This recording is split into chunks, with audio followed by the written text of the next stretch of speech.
La malaltia de Parkinson és la segona malaltia neurodegenerativa més freqüent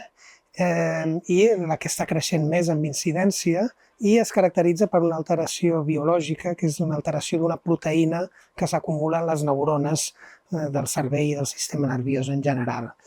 El problema és que tradicionalment no havíem tingut un test de laboratori que es pogués fer amb algun fluid biològic dels pacients per ajudar al diagnòstic d'aquesta malaltia. De forma paral·lela hi ha l'atròfia multisistèmica, que és una malaltia minoritària, no és prevalent com el Parkinson, però que comparteix una alteració de la mateixa proteïna que s'acumula no tant en les neurones com en les cèl·lules glials, que són les cèl·lules que ajuden a les neurones.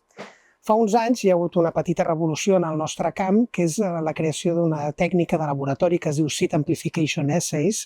és a dir, un assaig d'amplificació de llavor, que permet detectar amb líquid cefalorraquidi, i ara s'està investigant amb altres mostres biològiques, molt bé aquesta alteració de la proteïna, que es diu alfa-sinucleïna, en la malaltia de Parkinson, però no en l'atròfia multisistèmica, de forma sorprenent, encara que les dues la tenen alterada.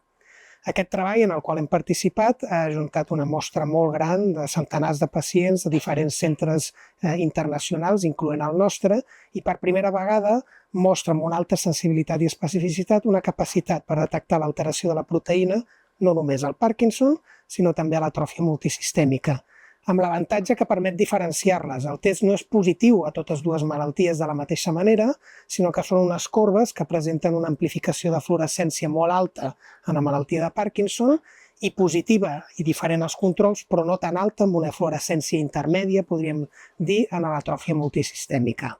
Això és molt rellevant perquè podrem diagnosticar les dues malalties diferenciant-les entre elles i podria tenir implicacions clíniques, per exemple, en la selecció de participants d'assajos clínics per una malaltia o l'altra, és a dir, no equivocant el diagnòstic, o en el futur, si hi ha teràpies específiques per cada malaltia, òbviament també podem diferenciar-les.